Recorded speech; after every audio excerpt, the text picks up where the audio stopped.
Nah, dia 50 soal itu, 15 soal itu kelas 2, 10 soal itu kelas 10. Sisanya itu setengahnya itu kelas 12. Gitu. Ini kelas 1 waduh.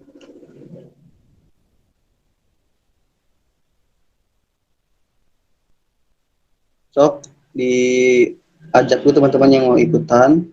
Soalnya Bapak jam 17.10 Bapak tidak di ini lagi ya bagi yang mau masuk. Cukup lah.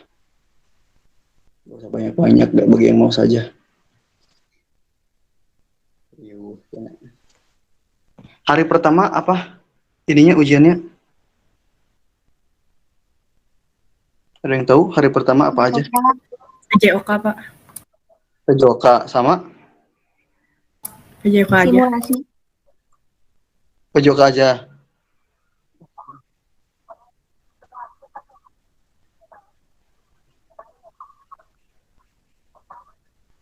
Simulasi. Oh, hari pertama itu simulasi dulu sama Penjas. Hari kedua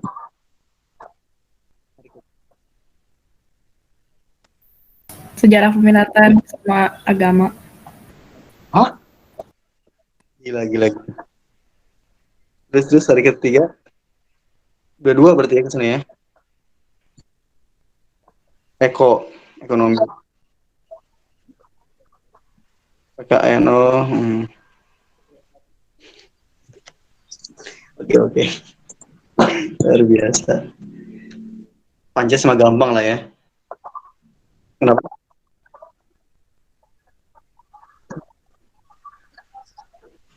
Apa?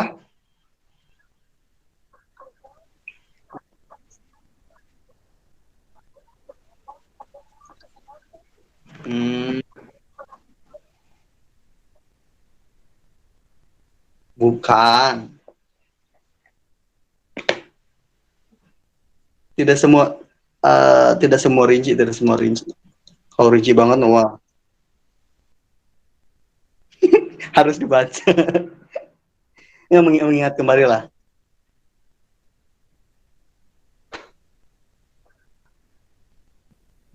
Kayak nomor 50 contoh itu kan.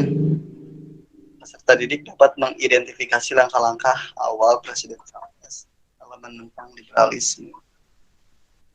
Langkah-langkah awal maksudnya sesuatu yang pertama dilakukan untuk apa namanya menghilangkan pengaruh dari Amerika Serikat tuh.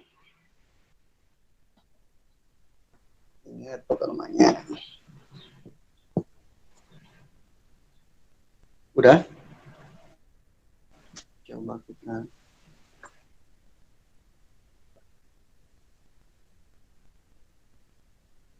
mulai lagi si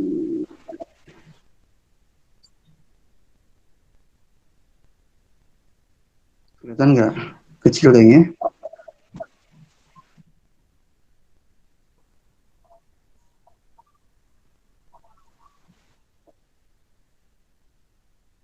Bisa lah.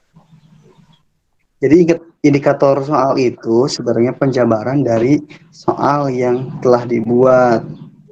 Tinggal dikasih istilahnya kata kerja atau kalau ini bisa menerawang gitu kan. Contohnya menunjukkan pada peta ibu kota provinsi Jawa Barat. Nanti disediakan biasanya peta gitu contohnya ya. Di manakah letak ibu kota provinsi Jawa Barat? Nomor 1 Bogor, nomor 2 Bandung, nomor 3 Cirebon. Kayak gitu. Sebenarnya memang untuk merangkai katanya memang harus punya keahlian tersendiri.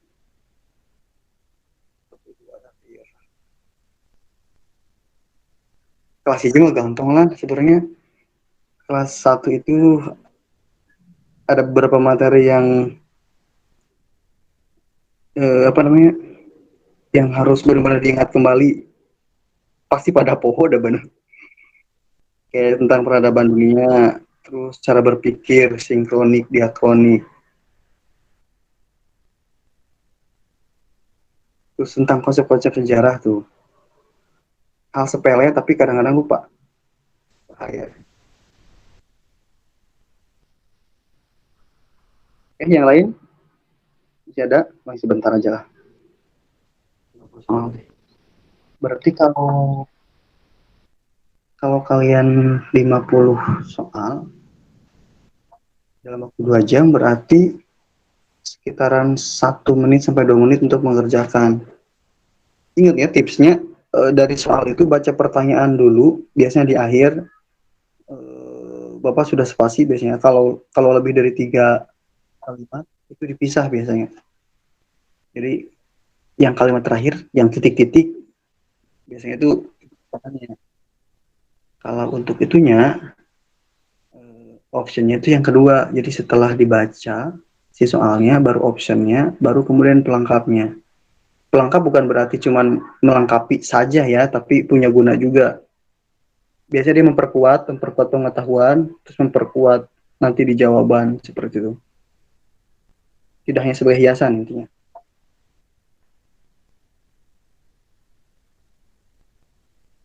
Coba ya. Kita mah di luar forum, di luar maksudnya di luar pembelajaran sejarah. Biasa. Ini nggak ada ini yang lain.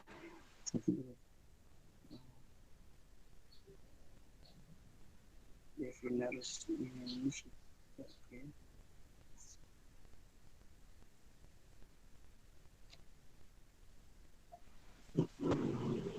Ya.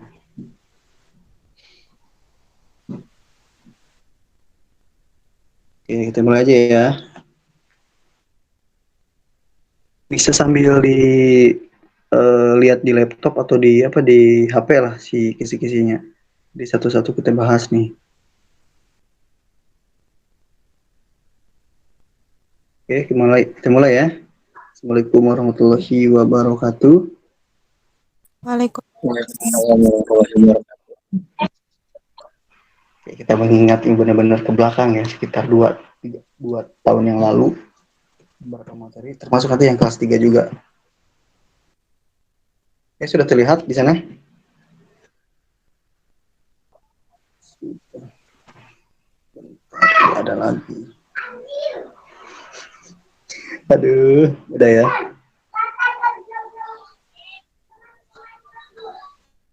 Nah, pasasan pertama, ini sesuai nomor urut ya. Kalau di kalian nanti itu akan teracak si soalnya, termasuk optionnya. Kalau di sini dia itu berurutan sesuai dengan KD dari kelas 1 sampai kelas 12, dari kelas 10 sampai kelas 12. Nah, untuk yang pertama, nanti kalian itu akan dihadapkan soal tentang konsep sejarah ya, konsep sejarah, khususnya konsep ruang. Nanti kalian akan ditanyakan konsep ruang di sini berarti tempat ya, berkaitan dengan tempat, gampang lah ini, tapi jangan sampai ke ini juga nanti apa namanya, ada yang kejebak dengan konsep ini. Nanti disediakan bacaan. Nah, setelah itu kalian nanti mengidentifikasi konsep ruang yang ada. Awas jangan sampai tertukar antara konsep ruang, konsep waktu, konsep manusia, perubahan dan kontinuitas. Nah, itu kelima itu adalah unsur dalam ilmu sejarah. Ya, ingat unsur dalam ilmu sejarah yang memang satu sama lain tidak bisa dipisahkan. Ada ruang, waktu, kemudian manusia ya, manusia sebagai pelaku sejarah, kemudian ada konsep perubahan, ada konsep kontinuitas. Ini 5 hal yang harus diingat kembali. Nah, yang nanti ditanyakan di sini ada tentang konsep ruang. Ya, ini gampang tapi banyak juga yang terjebak di sini. Hati-hati ya. Contohnya kota Bandung gitu kan, itu kan konsep ruang. Kota Bogor, Jakarta itu konsep ruang. Konsep ruang yang lebih luas, Provinsi Jawa Barat contohnya gitu seperti itu. Kemudian yang kedua, konsep perubahan dan keberlanjutan. Nah, ini yang keempat dan kelima di dalam ilmu sejarah. Nanti kalian di sini disediakan 2 gambar aktivitas petani. Nah, aktivitas petani itu yang satu cara lama konvensional, yang satu yang baru ya. Kalian akan menyimpulkan tentang gambar tersebut. Sebenarnya sudah ada sih di indikator juga sudah ada jawabannya. Ya, ingat konsep perubahan dan kontinuitas artinya sejarah itu mengalami perubahan, kemudian continuous maksudnya tidak hanya dalam satu titik dalam satu waktu saja, tapi ada keterkaitan antara masa lalu, sekarang dengan masa depan seperti itu. Jadi dua hal ini tidak bisa dipisahkan ya, keberlanjutan atau kontinuitas. Kemudian nomor 3, sejarah sebagai ilmu. Nah, ada yang masih ingat nggak?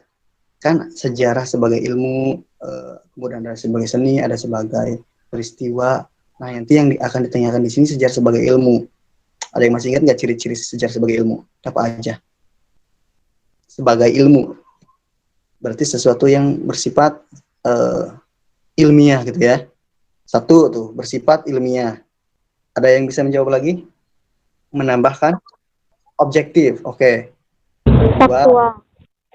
Faktual. Faktual, bisa lah ya. Sana. Ada lagi? Verifikatif, Pak. Hah? Apa? Verifikatif. Verifikatif itu tahapan ya, tahapan penelitian sejarah. Yang paling utama adalah objektif ya, sesuai dengan sistematika keilmuan.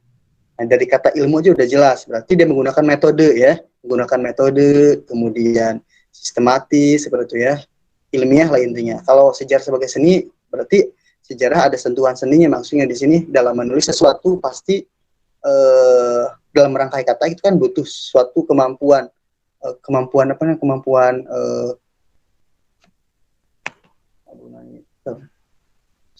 sejarah sebagai ilmu itu maksudnya dia itu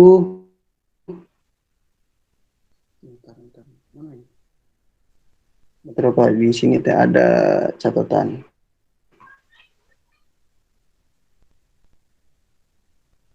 Jadi ada metodologi penelitiannya, kemudian ini juga nah nanti kan ada 5 tuh, sejarah sebagai ilmu, kisah, peristiwa, seni, sama cerita. Nah, kelimanya ini memiliki hampir memiliki kesamaan lah.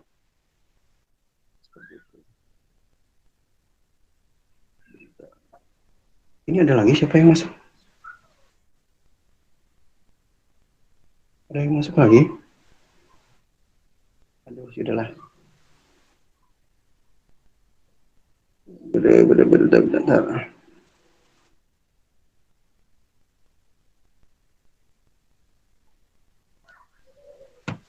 Sampai dilihat aja di sana ya, di HP kalian. Nah, yang selanjutnya, nah ada mengenai mengidentifikasi berpikir sinkronik diakronik. Sambil audio aja ini. Nah, ada yang bisa membedakan nggak perbedaan antara sinkronik dengan diakronik itu apa? Ini sering ke tukar antara sinkronik dengan diakronik. Itu antara sinkronik dan diakronik.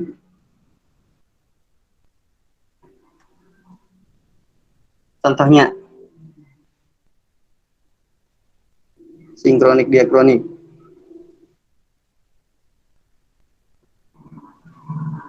Sinkronik melebar, diakronik lebih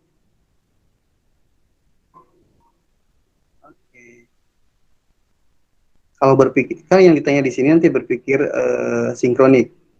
Sinkronik justru dia itu lebih rinci, lebih sempit cakupannya. Ya. Kalau diakronik, nah diakronik ini contohnya masa pemerintahan Jokowi. Berarti pemerintahan Jokowi dari tahun berapa tuh? 2014 ya. 2014 itu kan masa pemilihan. Sekarang itu berarti masa pemerintahan Jokowi.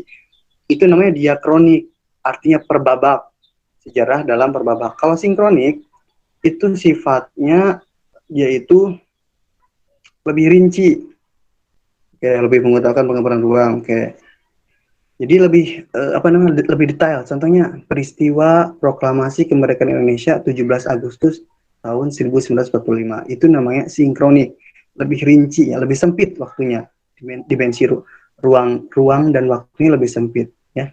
dimensi ruangnya, maksudnya Pak, dimensi ruangnya lebih sempit seperti itu, tapi lebih mendetail. Nah, kalau untuk diakronik dari segi dimensi waktu dia lebih melebar, ya. Seperti ada pembakan, contohnya masa kerajaan, Pajajaran itu kan berarti kalau disebut masa itu kan sesuatu yang disebutnya berbabak gitu ya, seperti itu. Oke. Jadi kalau dari sudut pandang waktu ya, itu ada lagi. Yang namanya diakronik itu lebih lebar waktunya, sedangkan sinkronik lebih sempit, lebih detail. Ya, seperti ya. Oke. Itu dari segi waktu. Kalau yang lain masih banyak. Sekarang nomor 5. Nah, nanti nomor 5 itu disajikan gambar sumber sejarah. Gambar sumber sejarah ini akan membahas mengenai sumber sejarah. Jadi sumber sejarah berdasarkan bentuknya ya, seperti ya. Berdasarkan bentuknya ada beberapa, diantaranya ada sumber benda, ada sumber tertulis, ya. Kemudian ada sumber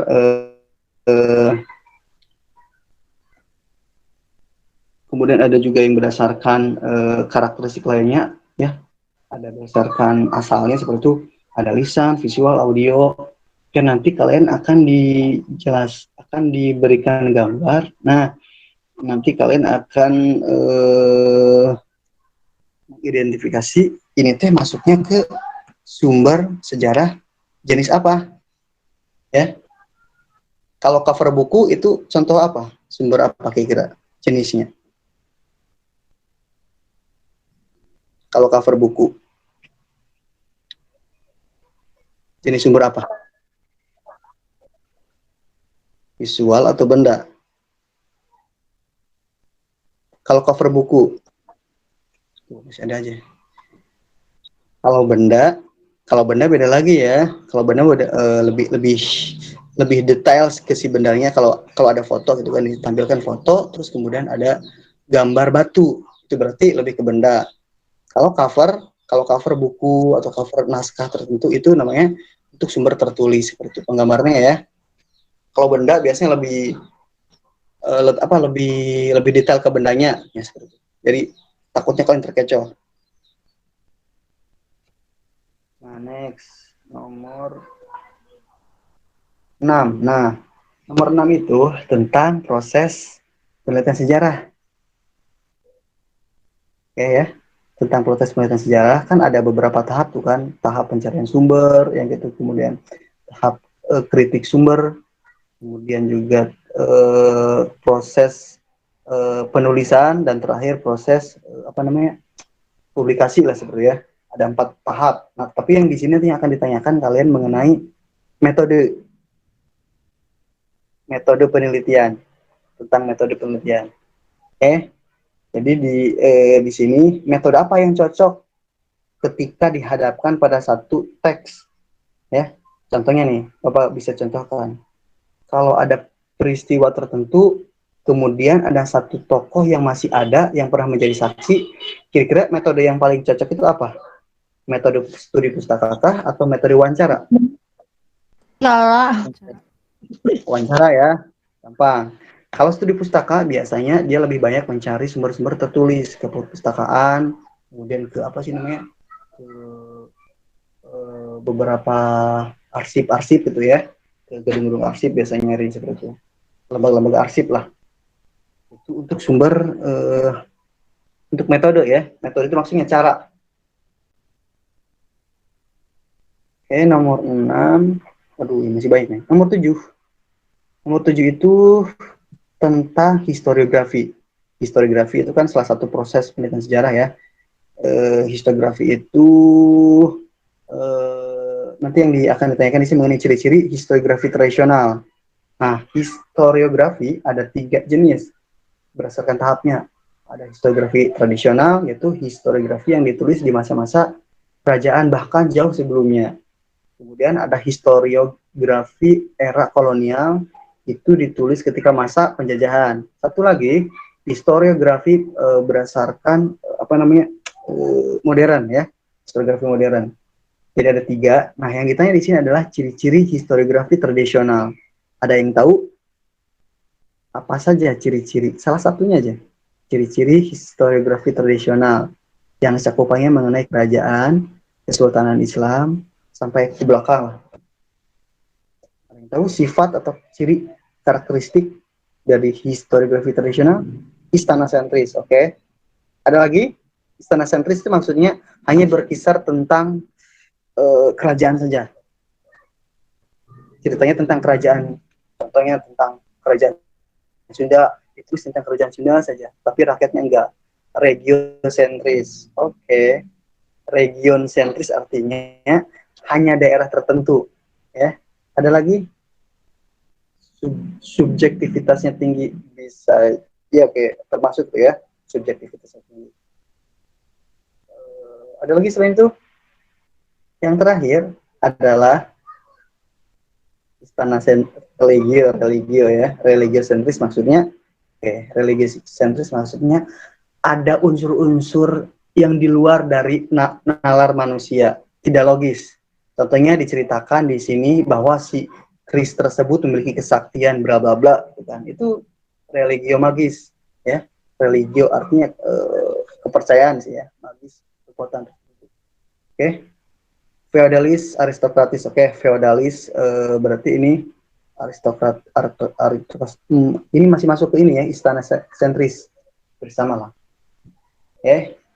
Jangan sampai kapahili dengan apa sih, dengan yang historiografi modern dan historiografi era kolonial. Oke, nomor 8 nih. Nomor 8 nanti disediakan tabel. Dari tabel ini nanti ada dua perbandingan antara Pithecanthropus mojacartensis dari Indonesia dengan Homo cro-magnon dari Prancis ya. Jadi nanti akan dibuat tabel tersebut nanti bentuk badannya seperti apa, dagunya seperti apa, keningnya seperti apa, bentuk maksudnya penjabarannya, tingginya berapa senti, volume otaknya berapa senti. Nanti kalian akan ditentukan nih. Nanti kalian akan mengidentifikasi mana sih perbedaan yang lebih mencolok dari keduanya. Apakah dari bentuk badan, apakah dari volume otak, ataukah tinggi badan, ataukah dari bagian-bagian lain dalam tubuh ya. Intinya gini, kalau cuma tinggi badannya beda 5 cm itu tidak begitu. Contohnya ya, Indonesia tinggi badannya yang jenis manusia purba di Indonesia tinggi badannya 165, sedangkan dari yang dari luar 170. Itu kan tidak begitu mencolok lah ya. Tapi cari yang sangat-sangat mencolok dari keduanya. Itu aja ya. 8. Nomor 9. Nomor 9 itu di sini disediakan gambar benda hasil kebudayaan praaksara.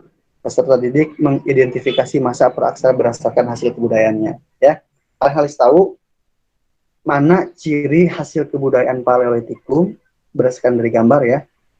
Mesolitikum, Neolitikum, dan Megalitikum serta zaman perundagian itu berurutan. Oke, Paleolitikum bendanya biasanya batu yang bentuknya masih kasar. Contohnya kapak perimpas ya. Kemudian Mesolitikum itu hampir sama dengan Paleolitikum, tapi ada banyak variasi bentuk. Tidak hanya kapak genggam, tapi ada juga serpihan ya. Kemudian ada juga dari tulang seperti itu. Kemudian kalau Neolitikum ini sudah mengalami revolusi ya, sudah mengalami evolusi, maksudnya sudah mengalami perubahan, yaitu dengan adanya penghalusan bentuk seperti halnya kapak beliung, kemudian kapak kapak kunjung ya. Jadi Neolitikum itu sudah berbeda. Kalau Megalitikum, nah Megalitikum itu bentuknya dia berupa bangunan-bangunan monumental, artinya monumen-monumen besar seperti itu ya. Nah, kalau zaman perundagian itu adalah benda-benda yang sudah dibuat dari besi. Ya, ingat. Undagi itu besi, Megalitikum mega besar berarti bangunan monumental, neo baru berarti memperbaharui, perkakas sebelumnya itu dia lebih modern, lebih halus. Oke. Jadi tinggal menentukan. Masih ingat kan ya beberapa benda-benda kelas 1? Nomor 10. Masih ada aja kan. Nomor 10 disediakan gambar bangunan peradaban lembah Sungai Indus. Oke, kalian masih ingat tentang peradaban Mohenjo-daro, Harappa ya? Itu dua titik kota yang berada di lembah Sungai Indus antara India dan Pakistan. Nah, dari gambar tersebut nanti kalian harus mengidentifikasi kira-kira pengaruh kebudayaan ini terhadap Indonesia apa sih? Apakah sistem irigasi, ataukah sistem tata kota, ataukah hal-hal yang lainnya ya yang berpengaruh terhadap kebudayaan Indonesia sampai saat ini. Harus lebih detail. Ya, kalau tata kota biasanya dia memperlihatkan jalan, kemudian dia juga ada saluran air di pinggir jalan, itu biasanya sistem tata kota tuh. Atau dari atas, gitu kan ya. Itu biasanya memperlihatkan sistem tata kota. Pengairan lebih jelas lagi mengenai masalah masalah irigasi di sudut-sudut tertentu gitu kan. Harus lebih detail ya. Jangan sampai terkecoh antara nanti perairan dengan yang lain. Nomor 11. Nah, kalau nomor 11 ini kelas 2. Ya, kelas 2. Nanti kalian akan membaca satu naskah ya. Terjemahan dari isi prasasti Tugu. Nah, dari prasasti Tugu ini nanti kalian harus bisa menyimpulkan mengenai informasi gambaran kondisi perekonomian Kerajaan Tarumanagara. Ada yang masih ingat isi dari Tugu Prasasti intinya tentang apa sih? Isi dari Prasasti Tugu yang ada di Jakarta. Prasasti dari Kerajaan Tarumanagara. Ada yang masih ingat tentang apa isi prasasti tersebut? Ini berkaitan dengan banjir Jakarta juga. Ada yang masih ingat? Prasasti Tugu. Itu isinya tentang apa? Ayo.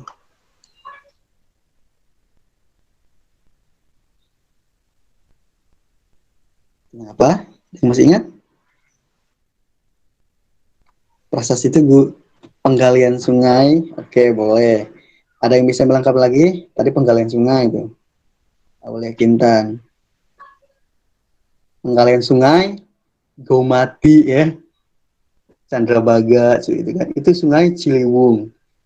Sungai Ciliwung yang kemudian direkayasa sebagian rupa supaya apa? Untuk pertama menghindari banjir, kedua untuk keperluan pertanian ya. Nah, keperluan pertanian itu udah kelihatan banget di sini ya. Berarti kegiatan perekonomian sudah terlihat dengan jelas di sana. Itu keperluan pertanian. Ingat. Kemudian nomor 12 ini tentang Kesultanan Islam, yaitu tentang Masjid Agung Demak. Nanti dari gambar tersebut yang sudah disediakan, kalian bisa menganalisis apa sih yang menyebabkan keunikan karakter bangunan Masjid Agung Demak. Oke, sambil searching silahkan ya. Masjid Agung Demak itu kan salah satu masjid tertua di Pulau Jawa ya. Masjid awal penyebaran agama Islam dimulai dari sana. Oke. Karakteristik masjid lama yang ada di Indonesia, ada yang tahu apa sih ciri-ciri karakteristiknya? Masjid zaman dulu seperti Masjid Agung Banten, Masjid Agung Demak, Kudus dan yang lainnya. Ada yang tahu nggak? Salah satu keunikan dari Masjid Agung Demak. Ada yang tahu? Atau masjid bersejarah yang lainnya? Atapnya 3 tingkat. Oke, seperti apa bentuknya? 3 tingkat atau kelipatannya ya, ganjil.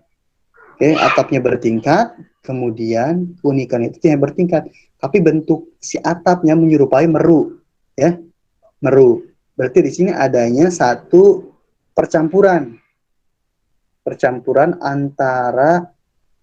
antara budaya ya.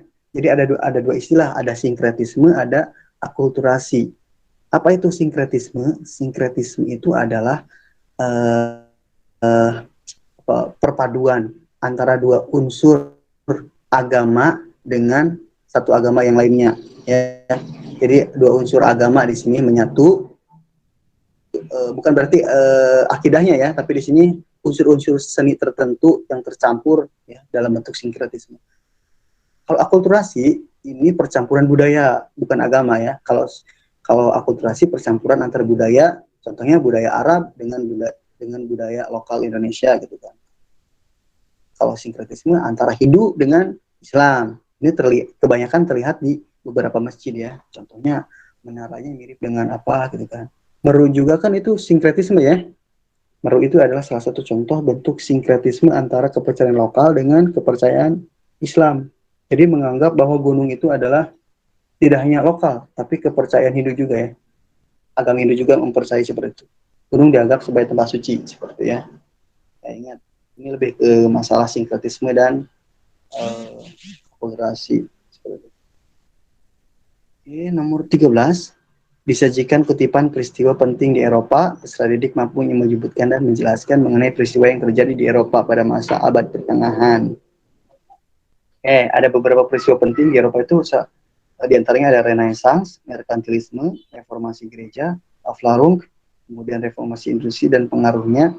Ini di kelas 2 banyak dibahas. Nanti kalian akan ditanyakan salah satu gerakan. Ya, ingat, silakan ditulis. Gerakan yang dipelopori oleh Jean Thomas Munsey Stuart dari Inggris dan Jean Baptiste Colbert dari Prancis serta Antonia Serra dari Prancis. Oke. Gerakan ini mengumpulkan sebanyak mungkin kekayaan logam mulia. Oke. Gampang lah itu ya. Salah satu peristiwa penting di Eropa yang sampai sekarang masih berpengaruh sih ya. Oke, kemudian nomor 14. Di sini disajikan peristiwa penting di Eropa juga masih sama. Peserta didik mengidentifikasi mengenai peristiwa reformasi gereja dengan tepat. Ada satu hal yang cukup mencolok di sini ya dalam reformasi gereja. Ini siapa? Salah satunya itu ada istilah indulgensia. Ada yang tahu apa itu indulgensia? Indulgensia. Surat yang penembusan dosa itu, Pak. Oke, penembusan dosa sih. Surat penembusan dosa ya, yang kemudian nanti diprotes oleh para golongan-golongan yang sekarang menjadi Kristen Protestan. Ingat ya, surat penembusan dosa. Nomor 15. Disajikan teks peristiwa penting di Amerika Serikat. Teksnya tidak begitu banyak sebenarnya, beberapa kalimat saja. Mengidentifikasi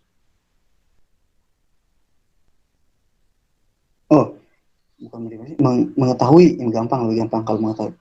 Peserta didik dapat mengetahui dampak revolusi Amerika terhadap sistem pemerintahan Indonesia. Oke, ada yang tahu dampak dari revolusi Amerika terhadap sistem pemerintahan Indonesia itu apa sih? Salah satunya? Demokrasi.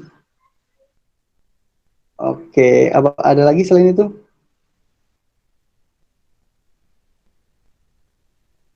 Lebih rinci itu demokrasi itu apa artinya? Demokrasi apa artinya?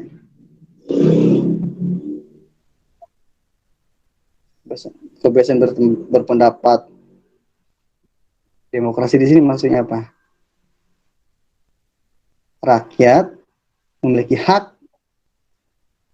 Nah, itu ya secara rinci ya. Kalau kita kembali belajar PKN hampir seperti itu ya. Demokrasi ini salah satu produk yang dihasilkan oleh reformasi yang ada di Amerika, yang sebenarnya itu juga masih ada pengaruhnya dari Prancis ya, dari Liberté, dari revolusi Prancis. Tapi memang lebih kuatnya setelah adanya revolusi Amerika, akhirnya mereka mulai menyebarkan paham tersebut ke seluruh dunia ya. Salah satunya ada demokrasi, di mana penyelenggaraan itu sistem penyelenggaraan negara bahwa lembaga eksekutif itu bertanggung jawab kepada rakyat ya. Jadi dari rakyat, oleh rakyat, untuk rakyat. Itulah prinsip demokrasi. Oke. Kemudian 16, masih sama disediakan gambar tentang peristiwa revolusi di dunia. Peserta didik dapat mengidentifikasi nama revolusi besar di dunia ini ya. Intinya tentang HAM, tentang trias politika. Kira-kira revolusi apa?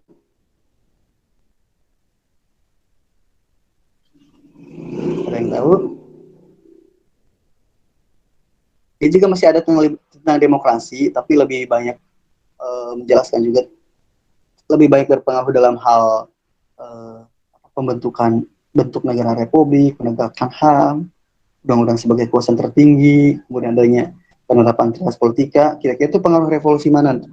Kalau tadi Amerika memang lebih fokus ke demokrasi saja, tapi ini lebih lengkap. Karena memang revolusi di negara ini sangat berpengaruh ke seluruh dunia sampai sekarang. Ada yang tahu bahwa pengaruh itu dalam bidang Prancis. Oke, Prancis ya.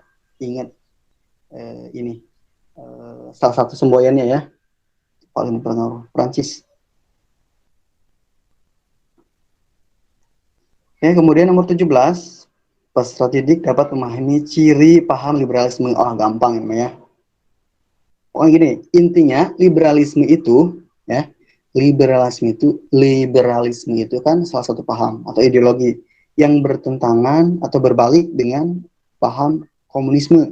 Sedangkan kapitalisme itu sebuah sistem ekonomi yang bertolak belakang pula dengan sistem ekonomi sosialisme ya. Ingat, dua hal itu bertentangan. Liberalisme lawan komunisme, sosialisme lawan nggak ada absen ya. Ini mah nggak ada absen, ini mah bagi yang mau saja ya. Oke, kita sambil inilah sedikit mengulang. Semoga ini membantu kalian. Oke, paham lah ya ciri paham liberalisme apa aja yang kalian tahu? Apa itu liberalisme? Bebas. Intinya bebas. Ada yang bisa menjelaskan lebih lengkap dikit? Freedom kalau bebas. Sudah ada sih kata kuncinya bebas ya. Ya. Gampang lah. Dari ini tentang ciri liberalisme. Nomor 18. Peserta didik dapat mengetahui penyebab perubahan teritori saat Perang Dunia I. Teritori maksudnya wilayah ya.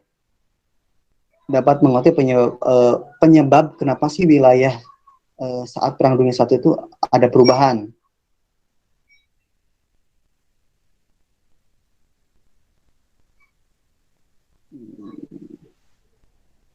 Jadi kalian akan mencari penyebab ya, kenapa perubahan wilayah itu terjadi pada Perang Dunia I seperti itu.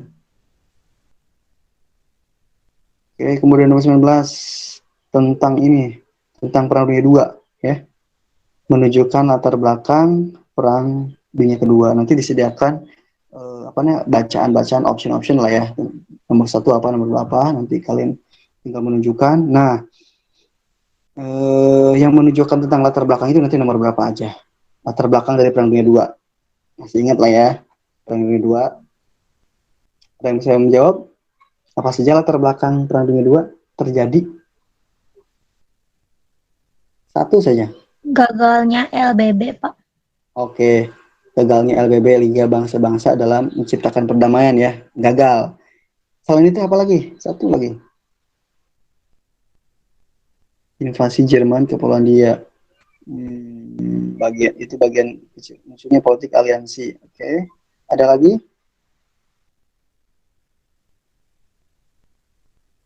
Kekalahan Jerman kan sih Pak yang harus bayar denda itu.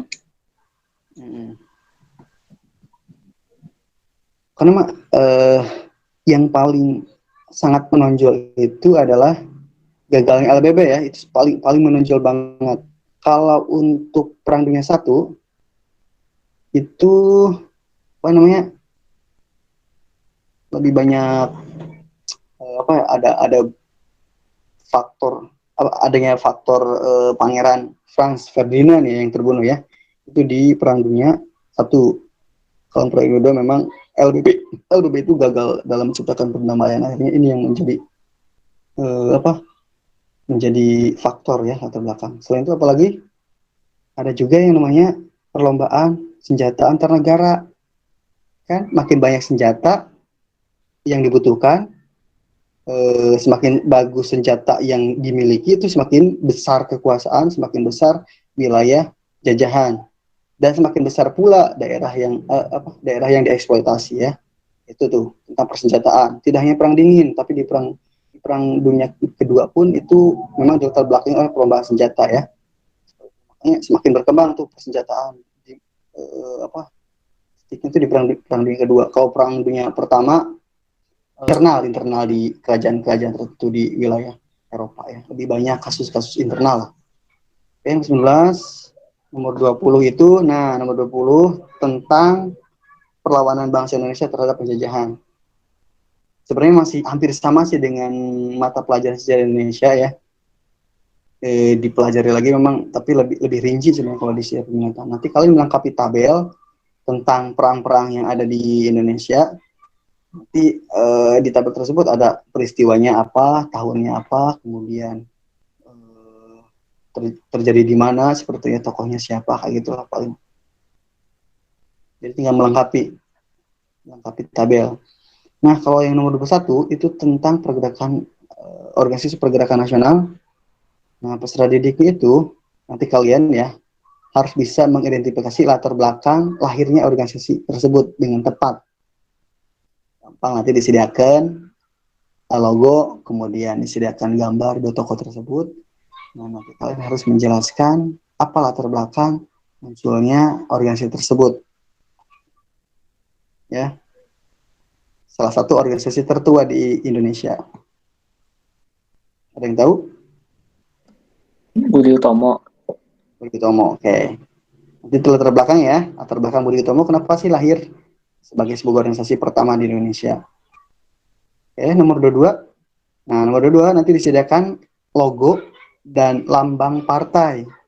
Saat itu ya di masa pergerakan nasional. Nanti kalian harus memilih mana yang bersifat non kooperatif. Maksudnya ini adalah organisasi atau partai yang bengal alias apa namanya istilahnya kalau di masa sekarang itu disebutnya radikal terhadap pemerintahan kolonial Belanda.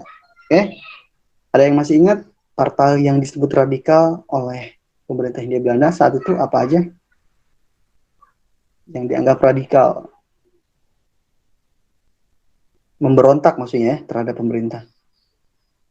PSI.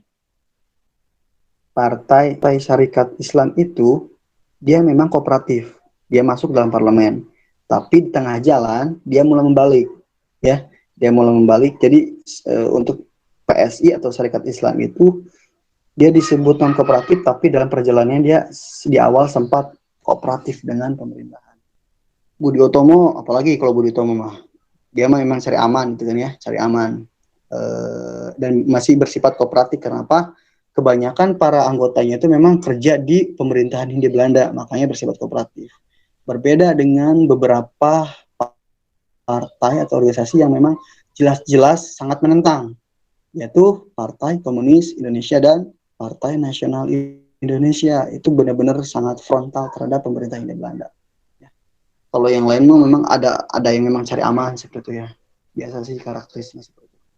Nah, untuk nomor 23 nanti disajikan foto dan informasi tentang golongan cendekiawan pada abad ke-20 dan awal kemerdekaan. Nanti kalian harus membandingkan nih bagaimana peranan golongan cendekiawan dalam menumbuhkan akar-akar nasionalisme pada masa kolonial dengan pada masa awal kemerdekaan dengan tepat. Intinya, apa sih yang membedakan antara pergerakan atau cara-cara yang dilakukan para pemuda pada masa pergerakan nasional dengan setelah kemerdekaan, ya, cara-caranya seperti itu ya. Jadi intinya cara yang dilakukan di masa pergerakan nasional dengan setelah kemerdekaan.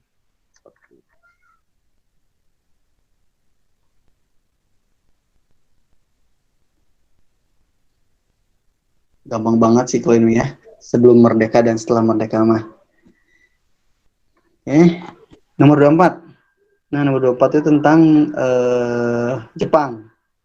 Ya, nanti disediakan gambar tokoh pemimpin putra, kemudian kalian juga harus bisa mengetahui dan memahami latar belakang mengapa sih organisasi putra ini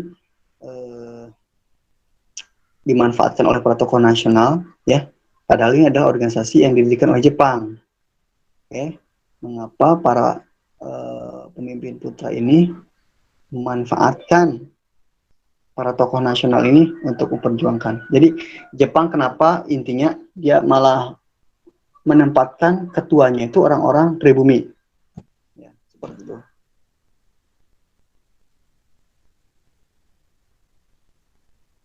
Kemudian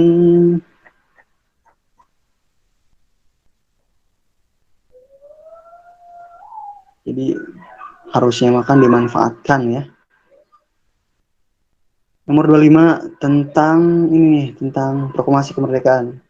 Ini gampang lah. Tentang makna proklamasi. Yang penting kalian baca dengan teliti aja ya. Takutnya ada kekeliruan. Makna proklamasi dalam bidang politik seperti itu, dalam bidang sosial budaya dan yang lainnya. Nomor 26 nanti akan disediakan informasi mengenai hasil konferensi meja bundar. Nah, kalian nanti bisa menyimpulkan hasil dari KMB tersebut apa. Ingat ya KMB. KMB.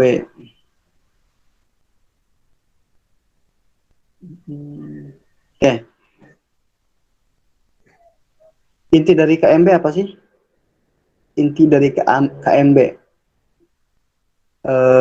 bagi bangsa Indonesia.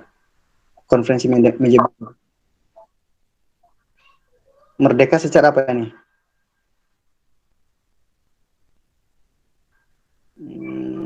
Oke, dengan cara apa? Yang Pak de juro gitu Pak. Nah, oke. Apalagi de jure dan satu lagi de facto. De facto. Nah, jadi setelah konferensi meja bundar, kita diakui secara de facto, maksudnya bisa dilihat, gitu kan, wilayahnya diakui gitu ya. Wilayah kan bisa dilihat. De jure artinya pengakuan hukum seperti itu kan, atau pengakuan dari negara lain. Jadi de jure dan de facto itu berbarengan setelah adanya konferensi meja bundar tahun 49. Kita diakui kemerdekaannya di tahun itu oleh Belanda, bukan versi tahun 45. Oke, ingat ya, inti dari konferensi meja bundar adalah kita diakui oleh Belanda kemerdekaan itu secara de jure dan de facto seperti itu. Inti dari semuanya. Kalau sebelumnya itu kita hanya diakui wilayah RI itu hanya Jawa dan Sumatera saja. Itu di perjanjian apa tuh namanya? Renville gitu kan. Tapi kemudian malah di apa janjinya itu malah tidak ditepati seperti itu. Oke. Nomor 7, nanti kalian akan disediakan mengenai bacaan mengenai resolusi PBB yang menghentikan agresi militer. Nanti kalian juga harus mengidentifikasi atau menganalisis artikel tersebut mengenai apa sih respon dari PBB terhadap kemerdekaan Indonesia ya. Respon PBB terhadap kemerdekaan Indonesia di awal-awal saat agresi militer ya. Itu nomor 27. Kalau 28, nah gampang ini mah. 28 mah kelas kilo lah ya, disediakan gambar bendera memiliki latar belakang dukungan atas dasar agama. Adanya kesamaan agama, adanya keterkaitan agama antara Indonesia dengan negara-negara tertentu. Ada yang tahu negara mana saja yang mengakui kemerdekaan Indonesia itu dilatar belakangi oleh agama? Adanya kesamaan agama atau keterikatan agama Islam dengan negara tertentu. Ada yang tahu negara mana? Mesir. Palestina, Mesir. Satu lagi apa? Baru 3. Palestina, Mesir, Vatikan. Enggak, agama keseluruhan. Vatikan ya. Jadi secara keseluruhan, negara Timur Tengah itu memang kebanyakan mengakui kemerdekaan Indonesia memiliki keterkaitan persamaan agama. Kemudian ada juga persamaan saudara gitu, karena ada beberapa ulama-ulama besar Indonesia yang memang berasal dari Arab, kemudian berasal dari daerah Mesir gitu kan. Latar belakang historis seperti itu. Nah, yang paling mencolok itu memang Mesir, kemudian Palestina. Waktu itu statusnya belum negara tapi masih bangsa ya, masih bangsa Palestina. Kemudian Vatikan, karena memang Katolik di Indonesia dianggap cukup banyak, walaupun Katolik itu kalau tidak salah dia agama terbesar ketiga di Indonesia. Coba cek lagi, tidak salah ya. Kedua itu adalah agama Kristen atau Kristen Protestan. Nah, kemudian 29, gampang ya, tentang globalisasi yang Bapak itu pernah tugaskan ya. Dampak negatif dari globalisasi.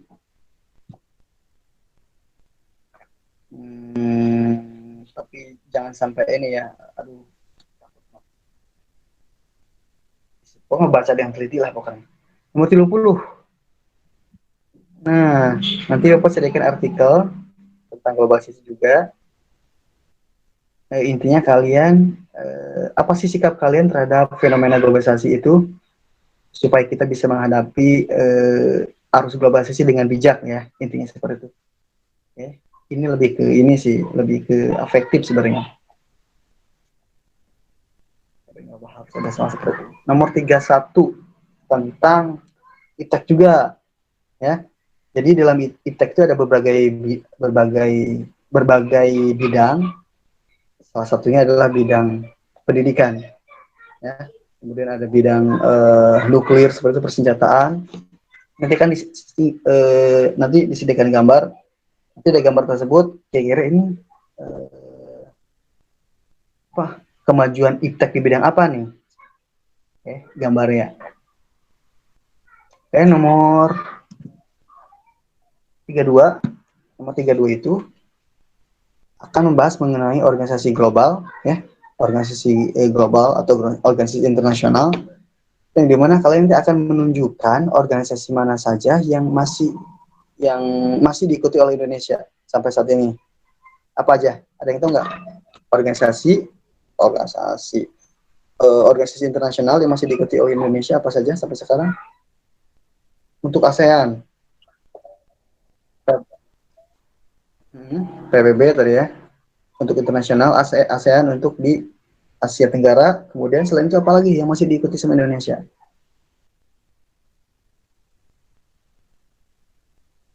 Apa aja yang masih diikuti sama Indonesia sampai sekarang?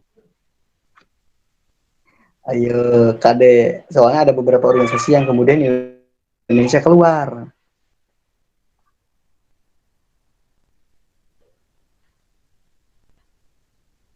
Awas, ya bisa salah. Kita itu masih tetap bergabung di apa namanya, di APEC ya, Economy Cooperation yang ada di Asia Pasifik. Nah, APEC kalau untuk WTO kita masih bergabung, kecuali perminyakan. Apa tuh perminyakan? OPEC. OPEC ya. APEC sama OPEC beda ya. Kalau OPEC itu tentang minyak, kalau APEC itu tentang ekonomi, perhimpunan ekonomi lah, organisasi perekonomian Asia Pasifik. Kita sudah keluar dari OPEC. Bisa terjebak. Ada. Nomor 33. Nah, nomor 33 nanti disediakan grafik. Ya. Grafik mengenai perkembangan perdagangan Indonesia di ASEAN dalam berkaitan dengan bergabungnya Indonesia dalam SAFTA atau ACFTA ya, ASEAN Chinese Free Trade. Nah, ini kan punya pengaruhnya nih. Kita bergabung dalam ASEAN Chinese Free Trade ini antara Cina dengan ASEAN, kemudian menggabungkan membuat satu kebijakan mengenai perdagangan bebas gitu kan. Dan ternyata memiliki power yang besar Indonesia setelah masuk dalam organisasi tersebut. Ya. Jadi nanti kalian akan disediakan grafik. Dari grafik tersebut kalian menganalisis mengenai dampak SAFTA terhadap perdagangan Indonesia seperti itu.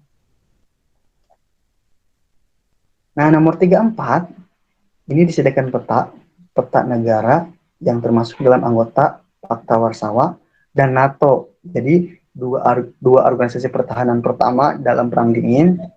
Nanti kalian di sini akan ditanyakan negara mana saja yang termasuk dalam anggota Pakta Warsawa berdasarkan gambar yang disediakan ya. Gambar yang disediakan di sini. Oke, ada yang masih ingat negara-negara yang tergabung dalam Pakta Warsawa? Biasanya digambarkan dengan warna merah sesuai dengan ideologi yang dipegang biasanya. Kalau biru itu untuk blok barat, kalau merah untuk blok timur. Jangan kejebak lah ya. Kebanyakan negara ini berada di Eropa Timur, ya, Eropa Timur. Kalau untuk NATO, kebanyakan di Eropa bagian barat, beserta dengan Amerika Serikat dan Kanada. Lihat peta-peta lagi pokoknya. Nah, kemudian disediakan informasi yang nomor 35 mengenai keuntungan Indonesia dalam WTO. Nah, jadi kalian nanti harus mengetahui apa saja sih keuntungan Indonesia dalam bergabung dengan WTO seperti itu. World Trade Organization, ya, Organisasi Perdagangan Dunia. Adakah keuntungannya bagi Indonesia? Yang bisa menjawab, salah satu keuntungan Indonesia gabung dengan WTO apa sih? Ada yang tahu?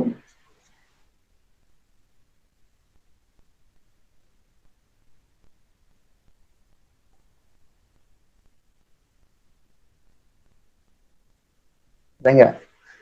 Ada.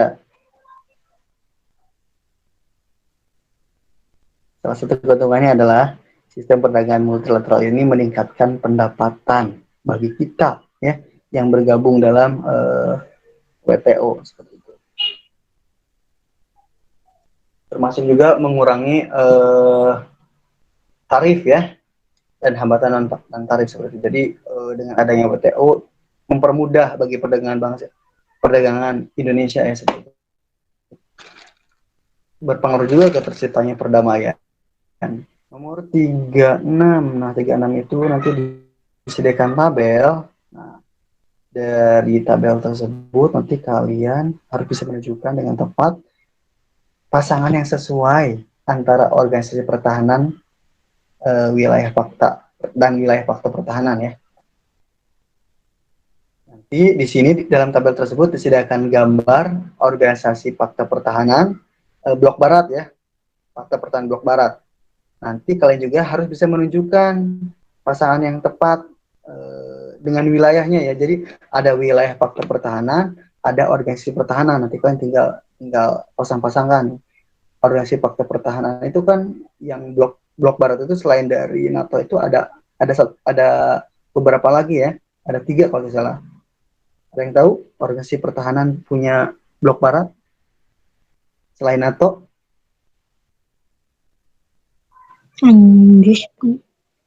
ANZUS. Oke, ANZUS itu Australia New Zealand, ya. Jadi itu kawasan teritori fakta wilayah pertahanan itu di sekitar wilayah Australia, kemudian New Zealand dan Pasifik secara keseluruhan. Selain ANZUS apa lagi? Organisasi pertahanan. SEATO, apa itu SEATO? Dari ini gampang, ya, SEATO. Mirip dengan salah satu channel, ya, See Today, SEA Today, Today itu ya. Itu artinya C di sini artinya Southeast Asia. Nah, CENTO, kalau CENTO sentral gitu kan, itu kan Central East berarti timur tengah di sana, ya. Central berarti itu kawasannya sekitaran Arab. Kalau CENTO itu kan sekitaran Arab, kalau SEATO itu sekitaran Asia Tenggara, ya. Kalau NATO gampang lah, ya. NATO kan di antara Amerika dan Eropa sebelah sana.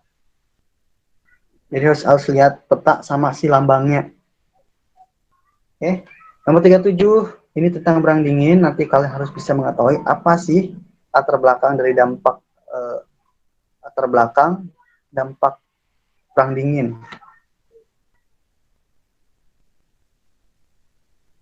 Latar belakang dari perang dingin, ya.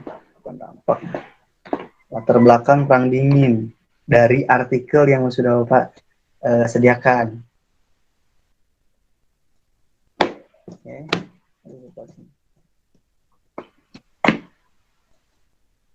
Ada yang tahu latar belakang perang dingin? Latar belakang perang dingin. Geologi blok barat, blok timur. Geologi itu ini indikatornya, ya. Ada lagi selain itu geologi? Latar belakang kenapa sih akhirnya terjadi perang dingin? Ingat dengan ini konferensi Potsdam itu adanya kepentingan yang berbeda adanya adu kepentingan antar siapa dengan siapa untuk memperluas kekuasaan dan ideologi itu.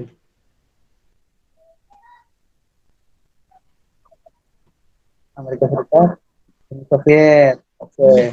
Jadi adanya perbedaan kepentingan antara Uni Soviet dengan Amerika Serikat untuk menyebarkan kekuasaan dan ideologi seperti itu ya. Ingat, catat. G8. G8 itu masih tentang perang dingin ya. Di sini intinya peserta didik dapat menyimpulkan dampak perang dingin bagi Indonesia. Apa sih dampak perang dingin bagi Indonesia? Ternyata kita itu menjadi sasaran yang seksi untuk didapatkan. Karena apa? Posisi kita yang memang posisi non-blok, tapi di satu sisi ini posisi kita tuh nggak menarik untuk diambil, ya, menarik untuk ditarik, itu maksudnya sama pihak blok barat dan blok timur, sehingga dua pihak ini sama-sama memberikan bantuan kepada Indonesia. Salah satunya banyak sekali sih bantuan-bantuan yang diberikan oleh Uni Soviet maupun Amerika kepada Indonesia saat itu sebagai cara untuk menarik hati Presiden Indonesia, termasuk rakyat Indonesia, untuk bergabung ke salah satu blok. Ya. Kita sediakan di sana ini ya, gambar dan artikelnya. Kemudian 39 nanti disediakan gambar mengenai The Tunnel of Chuchi. The Tunnel of Chuchi itu adalah terowongan Chuchi saat perang Vietnam. Nanti kalian bisa menyimpulkan apa sih fungsi dari terowongan Chuchi tersebut, ya. Gampang, masih ingat lah ya. Ada yang masih ingat salah satu fungsi dari terowongan Chuchi itu untuk apa sih? Yang tiga cacing itu, tiga rumah cacing. Ada yang tahu? Dormitory, orang buat istirahat gitu, obat-obatan, sembunyi. Sembunyian, oke. Ingat, masuk lah. Ada lagi yang bisa menjawab?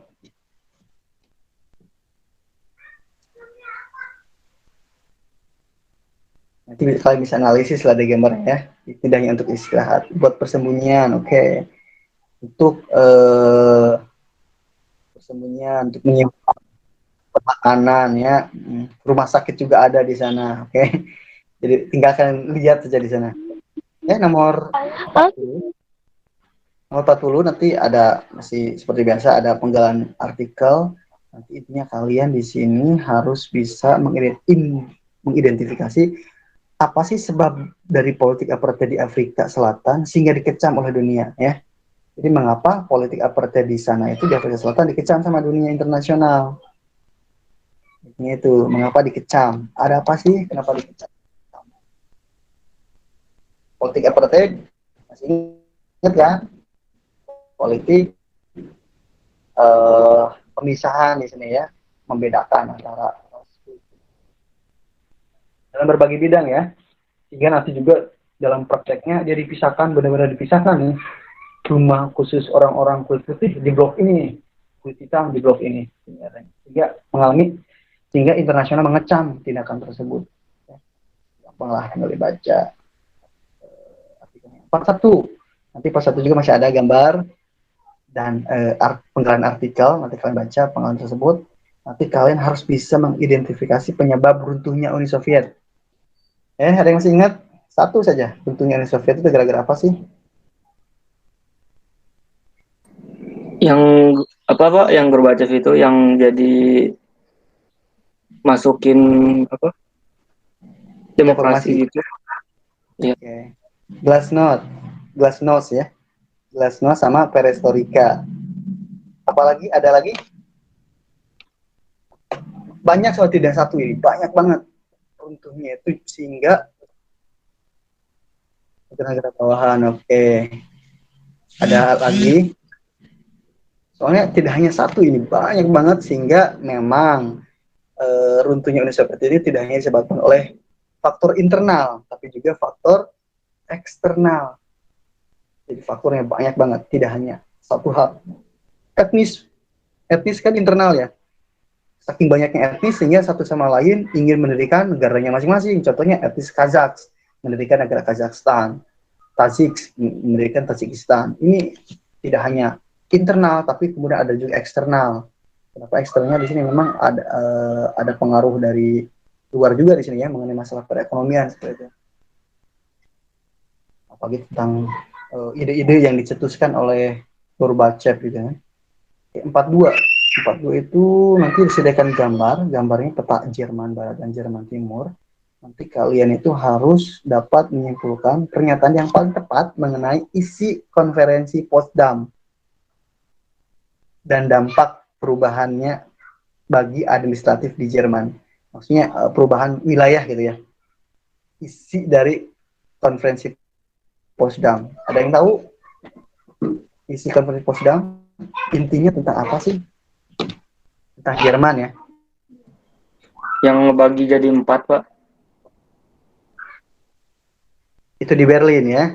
Itu di Berlin. Oke, bagus. Itu di Berlin dibagi menjadi 2 bagian, sama ya. Jadi Jerman dibagi menjadi 2. Ada Jerman Barat dan Jerman Timur. Jerman Barat itu dibagi untuk khusus untuk blok Barat, sedangkan Timur untuk blok Timur ya. Nah, kemudian termasuk Berlin juga dibagi menjadi 2. Sebelah timurnya itu khusus untuk blok Timur ya, Uni Soviet. Sebelah baratnya dibagi oleh blok Barat. Blok Barat ada Prancis, Inggris, sama Amerika Serikat. Jerman harus ganti rugi perang dunia 2. Itu salah satu juga ya, oke. Ini tentang yang Bapak tanyakan itu mengenai perubahan administratif, maksudnya perubahan peta wilayah ya, seperti itu. Kalau itu tadi beda lagi. Yang Bapak tanyakan khusus perubahan administratif. Nah, nomor 43. Nanti 43 itu disediakan gambar mengenai konflik Cekoslovakia dan kemudian ada penjelasannya sedikit mengenai dissolution atau pemisahan. Nanti kalian itu harus bisa menganalisis masalah utama pemisahan atau dissolution antara Ceko dan Slovakia karena apa gitu. Ya, itu gampang lah mengenai bahkan pemisahan Ceko Slovakia. Sudah kita pernah bahas. Oke. 44. Nah, 44. Di sini nanti kita akan bahas mengenai konflik-konflik ini masih baru lah, masih hot banget. Karena insya Allah lah kalau kalian mengerjakan ulangan kemarin-kemarin insya Allah lah ada. Oke, kalian sediakan tabel konflik di berbagai benua di benua Asia dan Timur Tengah. Nanti kalian bisa memasangkan dengan tepat mana wilayah konflik dengan isu konflik yang tepat. Timur Tengah dominannya apa? Asia Selatan dominannya konflik isu apa, Asia Timur dominannya konflik isu apa, seperti ya. Ingat, kalau Asia Tenggara lebih banyak konflik apa tuh isunya? Kalau kita bahas kemarin, ada yang tahu? Asia Tenggara itu lebih banyak konflik mana? Konflik isu apa? Wilayah tuh Pak. Apa? Batas wilayah. Batas wilayah. Oke. Kalau di Asia Selatan, isunya yang paling banyak dominan apa? Agama. Agama, berarti masuknya ras dan agama ya. Isu konflik SARA seperti itu. Kalau Timur Tengah, gampang katanya. Gara-gara masih itu gampang lah pokoknya. Kalau Asia Timur lebih ke pengaruh ideologi antara Barat dengan ideologi blok Timur. Kemudian nomor 45. Nah, 45 ini gampang juga. Nanti kita juga memasangkan antara presiden dengan bendera negara. Ya, tokoh presiden yang saat itu menjadi pelaku dari revolusi Melati dengan negaranya. Ingat pokoknya antara negara Libya, Mesir dengan Tunisia itu jangan sampai kalian kepahili agensi presiden-presidennya. Atau ingat ya. Dina buku paket ayah, dina Google geus pupuh itu lo banyak. Awas kade. Tongka balik. Kemudian nomor 46 tentang perang Teluk. Oke, nanti kalian menganalisis perbandingan yang sebanding antara perang Teluk 1 dengan perang Teluk 2. Sebanding lah, ingat ya, sebanding. Kalau pembahasan tentang wilayah, ya udah wilayah sebanding itu. Kalau pembahasannya tentang tentang si A lawan si B gitu kan, tentang apa, tentang pihak-pihak yang ada, ya udah itu aja yang dibahas, jangan yang ini bahas tentang apa gitu, ini bahas apa lagi. Jadi harus bisa sebanding lah ya. Ingat ya, sebanding, perbandingan sebanding, maksudnya setara di sini kadek.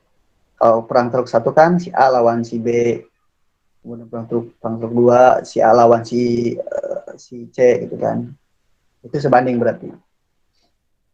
Nomor 47, gampang nih, disediakan gambar peta dan tabel. Kalau tabel yang pakai 2, kalau yang pakai 1 bapak aja. Peserta didik dapat menganalisis penyebab konflik di Asia Selatan. Masih ingat kan konflik Asia Selatan itu gara-gara apa? Gara-gara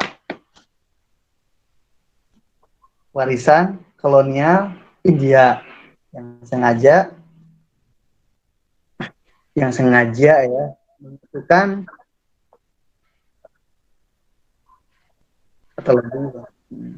atau dua agama yang dominan disatukan dalam satu wilayah.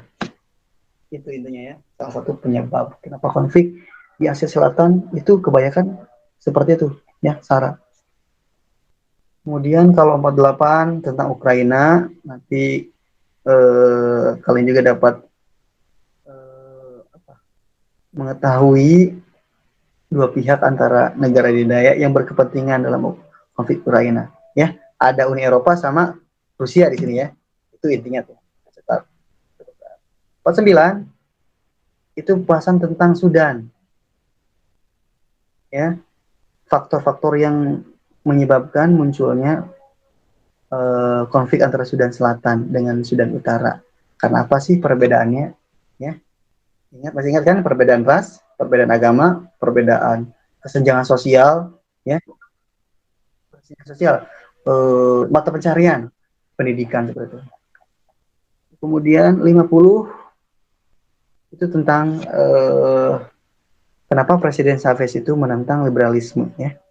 Langkah awal kenapa dia menentang liberalisme di Venezuela. Masih ingat kan? Masih lah ya. Salah satu langkahnya itu adalah dia mengubah atau menasionalisasikan perusahaan-perusahaan perminyakan dari milik swasta ke milik nasional. Itu salah satu langkah utama, langkah awal. Itu aja ya. Ada pertanyaan?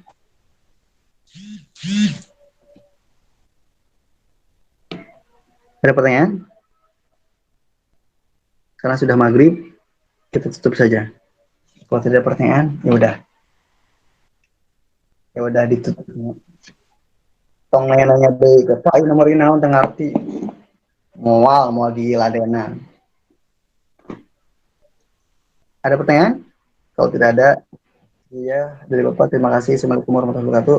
Semoga bisa menjawab dengan benar ya. Tapi intinya baca, pokoknya intinya baca dengan teliti, baca dulu pertanyaannya, kemudian baru optionnya, baru kemudian pelengkapnya. Pelengkapnya bukan berarti hanya melengkapi, tapi itu juga menjadi hal penting yang bisa memperkuat pengetahuan kalian. Deg-degan nih. Mual. Apa? Maksudnya apa? Presentasi. Kebanyakan portofolio. Jadi nilai kalian itu untuk ini portofolio itu maksudnya nilai kalian terbesar selama 5 semester ke belakang. Nanti akan dipertimbangkan dengan nilai UAS yang kalian dapatkan. Biasanya nilai UAS itu katanya, kata Bu Mary ya selalu doremi. Emang benar sih, Bapak pernah neliti, pernah dulu apa maintenance gitu kan. Aduh, nilai bukan. Astagfirullah. Jadi makanya nilai-nilai terbesar kalian, contohnya berapa nilai terbesar sejarah pemerintahan 85, nanti akan ditentukan nih apakah nilainya itu tetap 85 atau berkurang atau mungkin bertambah dari US seperti itu. Gitu aja. Nambah sih harusnya mah Pak. Benar? Nambah. Portofolio lebih banyak. Portofolio lebih banyak. Portofolio itu tidak hanya nilai saja, tapi prestasi juara apa itu nanti dipertimbangkan. Seperti itu. Aku nggak punya prestasi Pak. Prestasi non ya. Gosip. Iya, maghrib benar. Iya Pak. Ada pertanyaan? Stop. Pokoknya nama Senin, Selasa.